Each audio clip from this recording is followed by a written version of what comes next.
Hoje nós celebramos nas igrejas batistas o Dia do Adolescente Batista. Então vocês viram aqui os nossos adolescentes ministrando o louvor, hoje à noite também estarão. Hoje é um dia muito importante, muito especial, quando nós celebramos o Dia do Adolescente, porque o mês de agosto é o mês da juventude batista. Nós celebramos nesse mês. Então nós vamos começar com os adolescentes e a gente termina com os mais velhinhos, que são os jovens, né, no último domingo do mês. Morena gostou que agora ela está nos adolescentes, então melhor, né, Morena? Estamos começando, na verdade começamos semana passada, uma série intitulada Permanecendo Firmes em um Mundo Hostil. Pastor Vili fez uma introdução semana passada sobre esse tema, permanecendo firmes em um mundo hostil. E é interessante que nós vivemos, gente, numa sociedade onde os valores cristãos, eles estão em xeque. Com certeza. Os valores sobre o que é família são negados. O que é ser homem e o que é ser mulher está sendo desconstruído. A relativização entrou a porta dentro das comunidades evangélicas e um liberalismo teológico tomou conta do nosso meio e está sendo praticado e difundido. E é interessante o seguinte, até os anos 50, anos 60, quando você olha um filme que retrata esse período, anos 50, anos 60, ou quando é um filme dessa época, você vai ver ali implícito em muitas questões ali o padrão de sociedade, de família, qual era a ideia, porque era fortemente influenciado por um pensamento judaico-cristão. Isso era muito forte. As leis, a Constituição, muito daquilo que nós tínhamos como lei, que é a nossa base, ela vem de um pensamento judaico-cristão. Mas depois de uma certa época, isso começou a ser desconstruído. Esse pensamento vem mudando. E hoje nós vemos uma sociedade inclinada a outros valores. Verdades que caminham contra aquilo que de alguma maneira ali atrás era comum. E é exatamente por isso que nós estamos começando essa série, Permanecendo Firmes em um Mundo Hostil. Pode voltar. Permanecendo Firmes em um Mundo Hostil. É por isso, nós estamos olhando para a vida de Daniel e seus amigos. Daniel, ele é um jovem que morava ali provavelmente em Jerusalém, junto com seus amigos. Agora ele se vê no exílio na Babilônia, onde os valores e costumes eram outros. Eles não estavam mais em Jerusalém. Os padrões para eles estabelecidos anteriormente já não valiam mais. Eles precisavam entender que eles estavam agora num outro lugar. Nós precisamos entender o seguinte, eu e você precisamos entender o seguinte, nós não vivemos mais em Jerusalém, nós estamos na Babilônia. Onde nós vivemos não é Jerusalém. Nós queremos que a sociedade reflita valores cristãos, mas isso não vai acontecer, porque a sociedade não é cristã. A sociedade que nós vivemos é Babilônia. Ricardo Agreste, falando sobre esse tema, ele diz que nós estamos no exílio. Nós estamos no exílio. Hoje nós não estamos na pátria que é o céu, nossa pátria é o céu. Nós vivemos numa sociedade onde a ideia sobre Deus é uma mistura de religiões. Nós vivemos numa sociedade onde as leis, elas não são apenas para os cristãos, elas são para todos. E se elas são para todos, elas não terão simplesmente um fundamento cristão, ela vai ter um fundamento que a sociedade entende, porque é uma sociedade pluralista. Esta é a nossa sociedade, é esse momento que a gente vive. E pronto. Quando eu começo a entender isso, eu começo a entender que muitas vezes eu quero exigir, Deus abençoe, eu quero exigir dos outros, lá de fora, padrões e comportamentos que são exigidos sim do povo de Deus. É o povo de Deus que precisa exibir e ter um comportamento. Mas nós queremos que outros que não são do povo de Deus tenham esse comportamento. Por exemplo, nós não podemos nos escandalizar com algumas coisas. Ontem, eu acho que foi ontem, eu vi só o post no Instagram, houve uma festa da diversidade ontem, promovido, Festival da Diversidade, promovido pela Prefeitura de Curitiba. E isso não pode nos escandalizar. Veja, nós queremos dizer, e nós temos uma tendência a demonizar isso, e dizer como assim a nossa prefeitura e os nossos recursos estão sendo investidos nisso? Como assim? Como assim isso está acontecendo?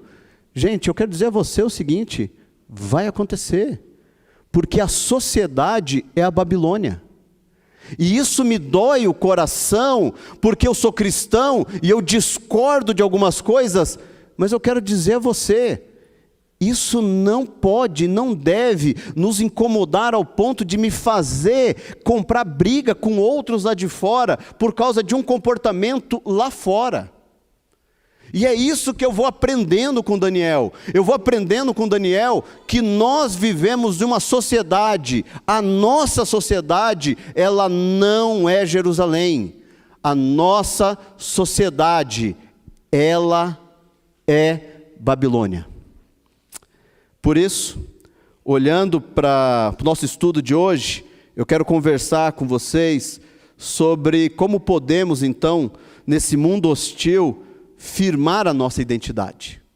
Como podemos ter a nossa identidade firmada em alguns valores. Capítulo 1 de Daniel, eu quero ler com você. Vou tentar ler todo o capítulo, porque tem algumas coisas muito importantes aqui, acho que vai ser importante nós lermos esse capítulo.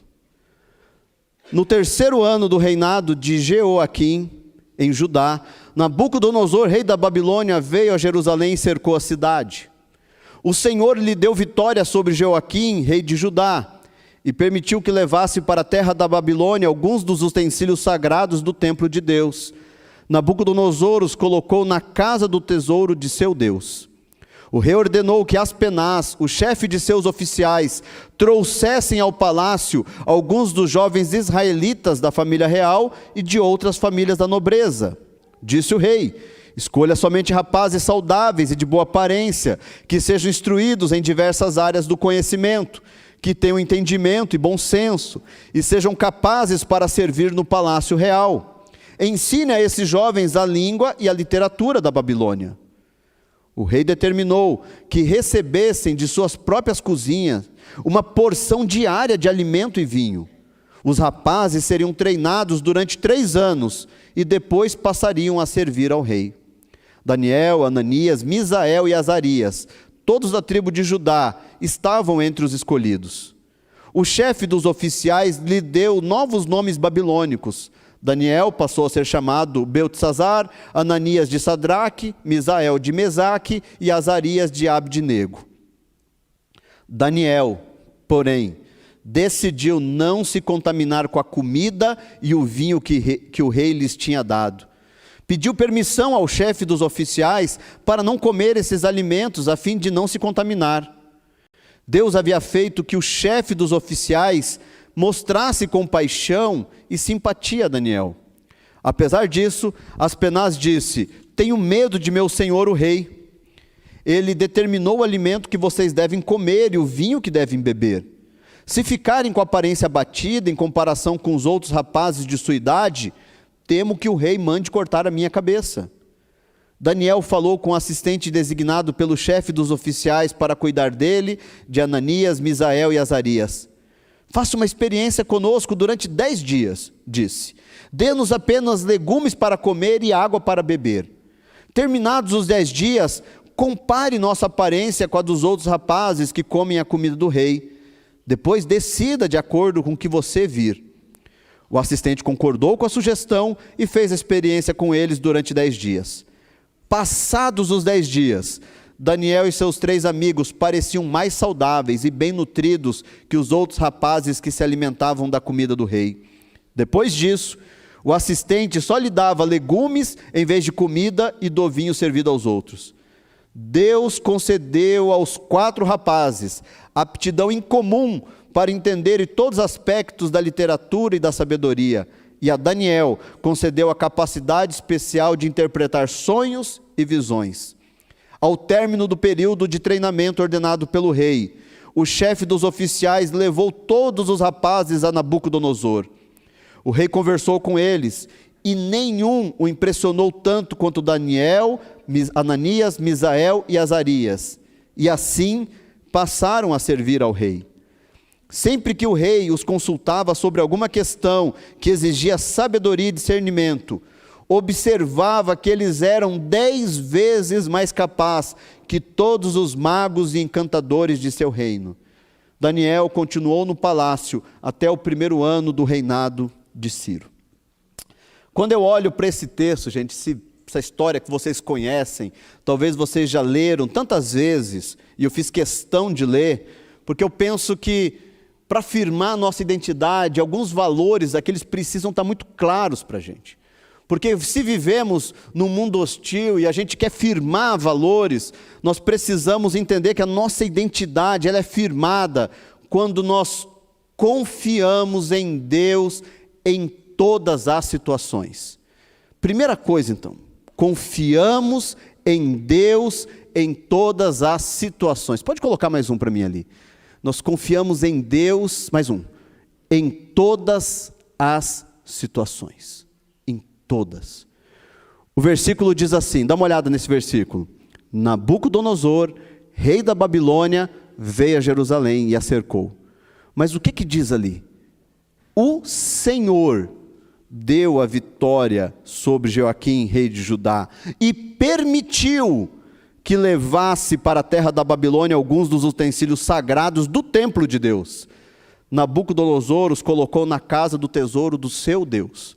Primeira coisa que nós entendemos para afirmar a nossa identidade, que a nossa identidade é firmada, quando nós confiamos que Deus, Ele continua soberano sobre todas as situações.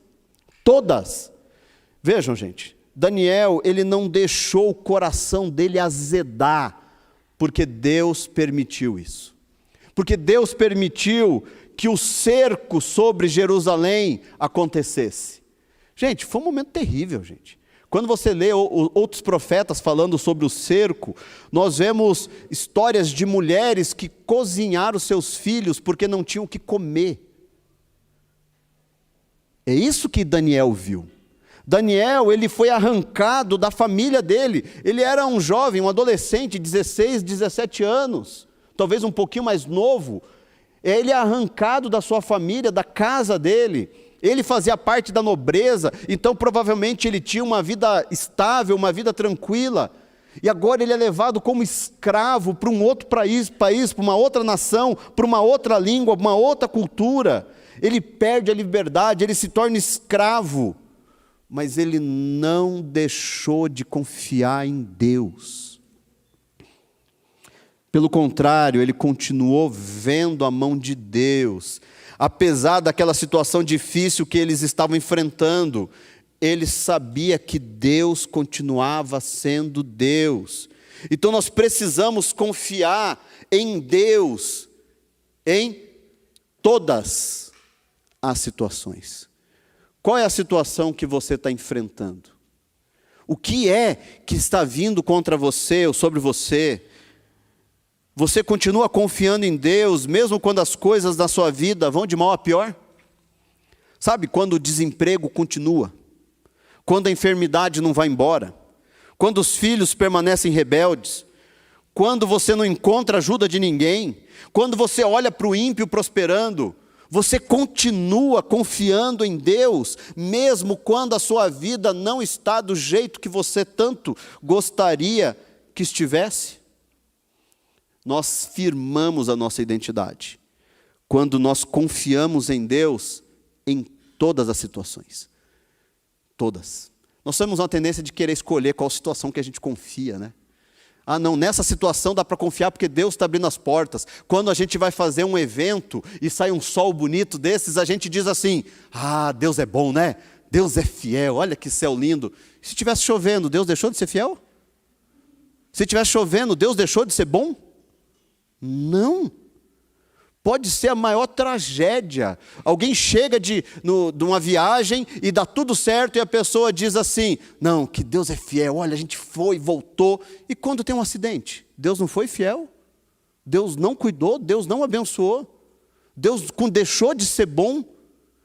Eu preciso confiar em Deus. Não é nas situações que me agradam. É confiar em Deus, que a história continua na mão dEle.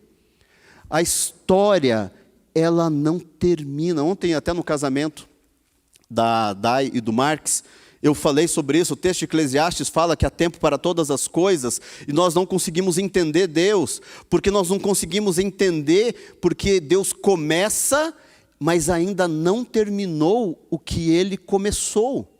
Nós somos muito guiados pelo momento. E eu deixo de confiar em Deus quando eu olho só para o momento. Mas a obra de Deus, ela ainda não está concluída. O que Deus vai fazer ainda não terminou. Então eu posso firmar a minha identidade, confiando nele em todas as situações. Nós firmamos a nossa identidade quando não esquecemos quem somos.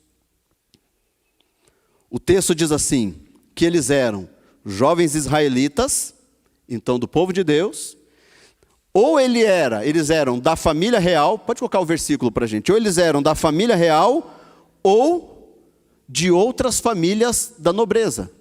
Era um ou outro, esses eram eles. Mas o texto também diz que eles tinham nomes. O chefe dos oficiais lhes deu novos nomes babilônicos.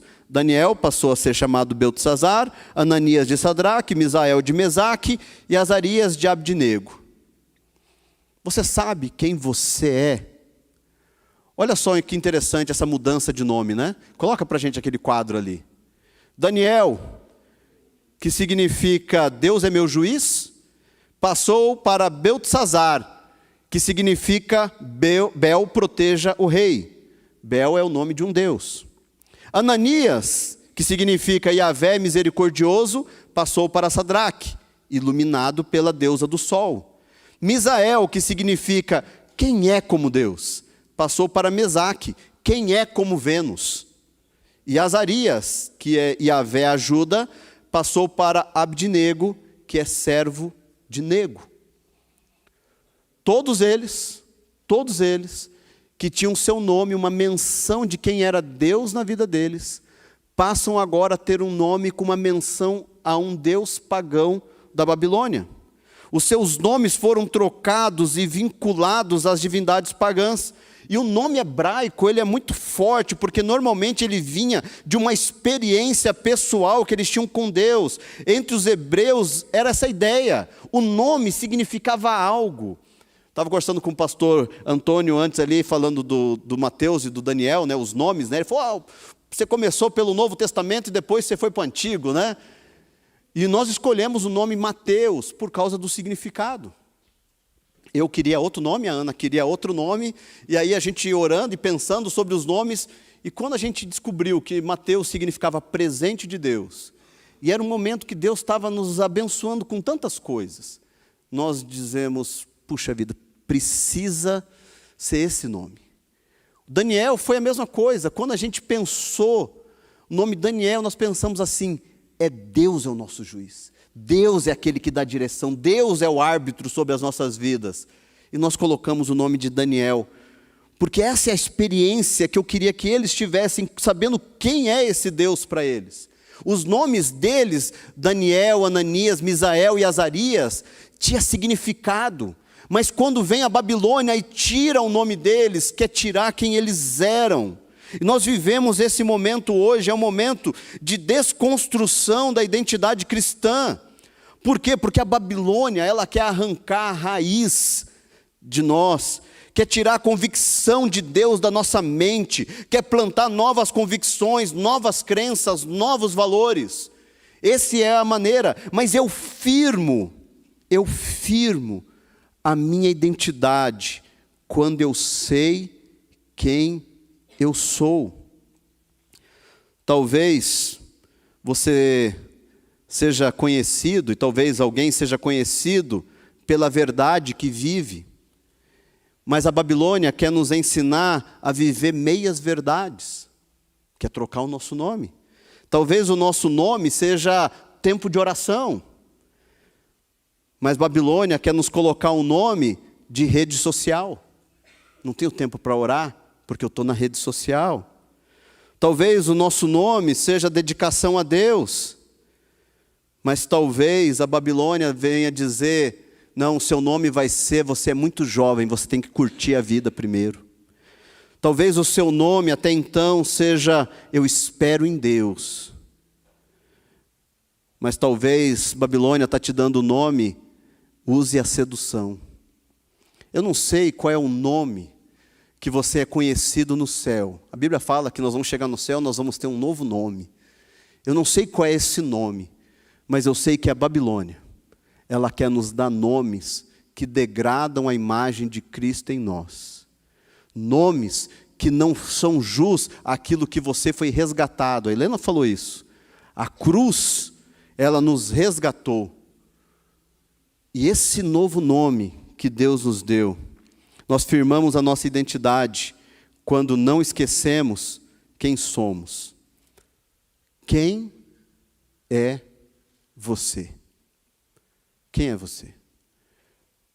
Se eu me lembro que eu faço parte da família de Deus, sou filho de Deus, sou da nobreza celestial, mesmo que o mundo tente me dar outro nome, eu não vou perder a minha essência, porque eu sei que Deus é o meu juiz, eu sei quem é Deus, eu sei que Deus é misericordioso, eu sei que Yahvé me ajuda, eu sei disso. Firmamos a nossa identidade quando não abandonamos o que cremos. É nesse momento que nós firmamos a nossa identidade. O texto diz, olha que interessante o que o texto vai dizer. Ensine a esses jovens a língua e a literatura da Babilônia. Eles seriam ensinados em uma nova cultura, uma nova língua, uma nova maneira de ver o mundo. E isso, fantástico, vão aprender. Eu lembro de uma época que alguém dizia assim para mim, pastor, eu não quero que meu filho vá para a federal, não. Eu falei, verdade? Eu falei, glória a Deus ir para a federal, né? Não quero não, porque o que vai aprender lá, Deus me livre, guarde e me proteja. É o que aconteceu aqui. Eles foram para a federal da Babilônia, ou para a PUC da Babilônia, eu não sei qual vai ser aí o que você entende de faculdades, mas eles foram. Mas vejam, eles permaneceram firmes, não por causa do lugar que eles estavam, mas por quem eles eram. Não foi o lugar que determinou, foi porque eles não abandonaram o que eles criam. Eles foram ensinados antes. Vejam, nossos filhos, você vai para um trabalho novo. Seus filhos irão para uma faculdade. E talvez você vá trabalhar num lugar difícil, com um lugar onde o pessoal vive na sem-vergonhice. Isso não significa que você vai entrar na sem-vergonhice. Como não significa que os seus filhos vão aprontar, só porque ele foi para um lugar onde as pessoas estão aprontando. O que vai depender é se eu estou firmando a identidade, me mantendo firme naquilo que eu creio. O problema é que muitos dos nossos filhos, muitos homens e mulheres, quando vão para alguns lugares onde a fé deles vacila, é porque eles não sabem no que creem. Nossa identidade ficará firmada quando nós soubermos o que cremos. Lembra daquele texto? Ensine a criança no caminho em que deve andar. E até quando envelhecer, não se desviará dele. O princípio desse texto é ensina. O nosso papel é ensina. Por que que Daniel, Azarias, Misael e o outro lá que eu esqueci o nome, Os 4, por que eles vão para essa universidade na Babilônia e eles continuam firmes? Porque eles tinham valores enraizados neles. Deuteronômio 6, não está ali o texto na projeção, mas Deuteronômio 6, de 4 a 8, diz assim, olha que legal esse texto. Ouça, ó Israel, o Senhor nosso Deus, o Senhor é único. Então já começou o ensinamento. Ame o Senhor seu Deus de todo o seu coração, de toda a sua alma e de toda a sua força. Outro ensinamento. Guarde sempre no coração as palavras que hoje lhe dou. Outro ensinamento. E agora vem aqui uma instrução, uma ordem a ser obedecida. Repita-as com frequência a seus filhos. Repita-as com frequência. Converse a respeito delas quando estiver em casa, quando estiver caminhando, quando se deitar e quando se levantar. Veja, eu ensino meu filho, não é quando eu trago na EBD, tio Marcel se vira. É de segunda a segunda, quando eu caminho com ele, quando eu assisto desenho com ele, quando eu vou deitar. Meus filhos, eu contava a história do Cavaleiro Prateado. Um dia vocês perguntam para o Daniel e para o Mateus, Cavaleiro Prateado. O Cavaleiro Prateado era um missionário, que vivia altas aventuras, eram histórias fantásticas. Tá, eles gostavam, não sei se eram tão boas assim. Mas eu falava para eles, e todas as histórias, eu ensinava sobre a necessidade de sermos aqueles que levam o amor de Jesus. E tinha vários contextos de aventuras, e aí o moral da história era viver para Deus. Sempre, sempre. Porque antes de dormir, eu queria ensiná-los. Eu preciso ensinar os meus filhos de manhã, de tarde, de noite, no almoço, no café da manhã, independente, em todo o tempo. O texto continua dizendo assim, amarre-as às mãos e prenda as testas como lembrança. Escreva-as nos batentes das portas de sua casa, em seus portões. O evangelho precisa ser pulsante na sua vida, em todos os lugares da sua casa. Onde está o evangelho na sua casa? O evangelho, ele é apenas um momento que você pega os seus filhos e traz para a igreja. Isso não é evangelho. Então, quando for para uma faculdade, quando sair da sua casa, quando você ir para o emprego, onde o pessoal não está nem aí para Deus, você não vai permanecer firme, porque você não sabe no que crê. Vivemos um evangelho onde as pessoas têm medo de gato preto passar embaixo da escada e de sexta-feira 13, porque é um povo supersticioso. Tem um bando de gente que se diz evangélica seguindo horóscopo. Tem um bando de adolescentes jovens que estão atrás de alma gêmea. E você vai olhando e fala assim, o que isso tem a ver com o evangelho? Nada a ver com o evangelho, mas não sabem o que creem. O que você crê? O que você crê? Aí você vai firmar a sua identidade. Quarto princípio que eu vejo aqui para firmarmos a nossa identidade. Quando nós decidimos fazer o que é certo. Olha o texto. Diz assim, Daniel, porém, decidiu não se contaminar com a comida e o vinho que o rei lhes tinha dado. Você consegue se imaginar no lugar do rei, gente? Do Daniel, na verdade? Num país estrangeiro, ali início da sua juventude, era muito mais fácil se ele ficasse bem quietinho comendo picanha todo dia, né? Imagina, com os amigos, ia ter vinho liberado, não tinha que apresentar identidade para beber. Todo dia, era tudo de primeira, as melhores sobremesas, pudim era a coisa mais comum que ia ter. Nós sempre teremos a opção de fazer o que é certo. Escute isso. Você sempre terá a opção de fazer o que é certo.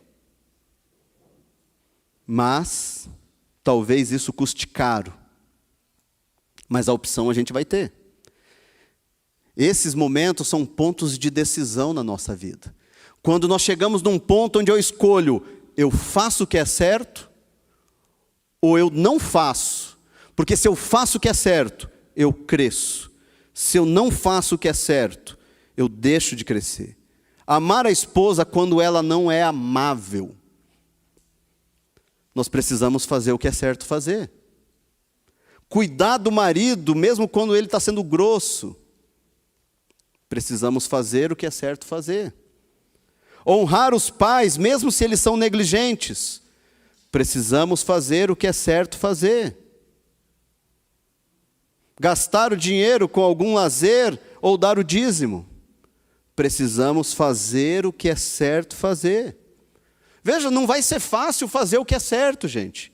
Quando tomamos decisões difíceis, mas fazemos o que é certo, fazemos o que é certo fazer, a nossa identidade é firmada.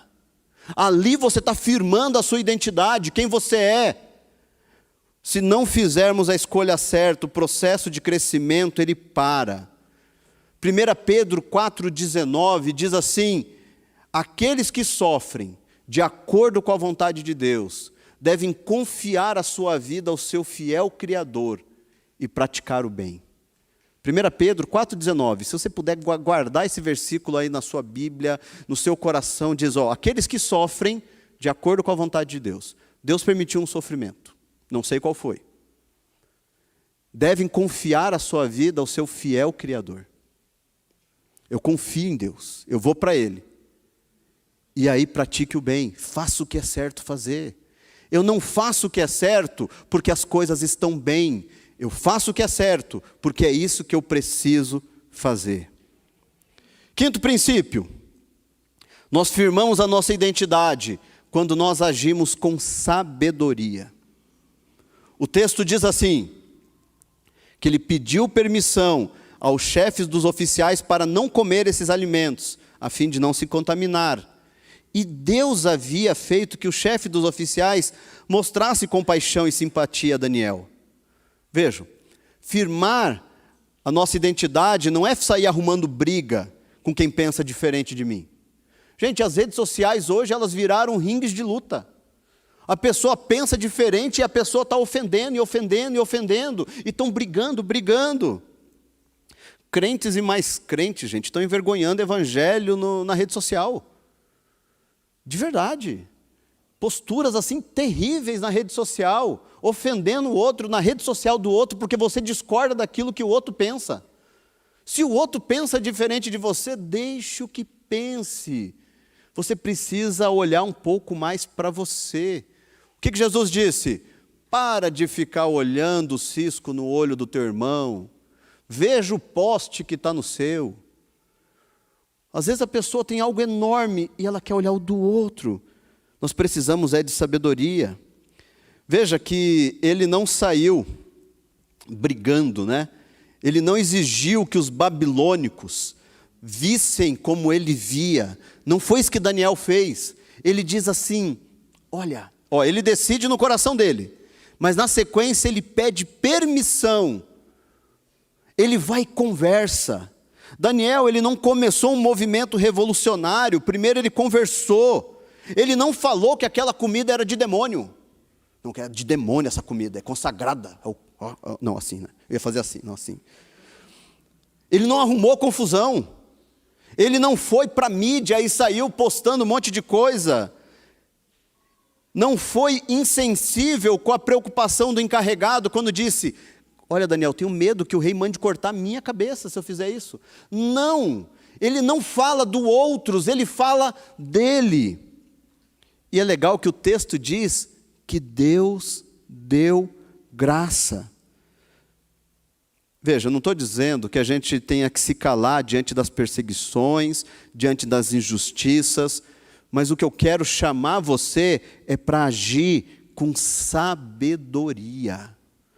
Tem um bando de crente, um bando deles, que tem dado mau testemunho no seu trabalho, porque eles brigam por valores do céu com pessoas que não estão indo para lá. Você vai discutir de valores espirituais com pessoas que não têm esses valores. Você pode falar do amor de Deus. Você precisa, na verdade, falar do amor de Deus. Mas discutir valores com quem não tem esses valores, falta sabedoria. Veja que Daniel, com a graça de Deus, e Deus nos dá graça, saiba disso, Deus nos dá graça. Ele muda toda uma história dele e de seus amigos, mas sem uma briga. Ele vai e ele fala, mas e se o homem dissesse, não tem jeito, Daniel, você acha que Daniel ia comer? Eu penso que Daniel estava disposto a morrer, gente. Mas Daniel não começou com a greve de fome. Daniel começou conversando. E por último, firmamos a nossa identidade quando permanecemos firmes no propósito. Versículo 16 diz, depois disso, o assistente só lhe dava legumes em vez da comida e do vinho servido aos outros. Ele tomou a decisão correta. Por quanto tempo que ele ficou comendo só alface, tomate, couve, pepino? 3 anos. Os carnívoros de plantão aí. 3 anos. Ah, pastor, mas tinha alguma proteína, certeza. Devia uma coisa de soja lá, não sei se tinha. O texto fala para mim de legumes, eu não quero discutir o que eram os legumes no texto, porque eu não estudei essa profundidade. Mas, durante 3 anos, foi isso que ele comeu. Por causa de um propósito que ele assumiu. Quantas vezes você já fez alguns propósitos e compromissos com Deus e deixou de cumpri-los? Quantas vezes você já se propôs a ler a Bíblia toda e parou em Levíticos?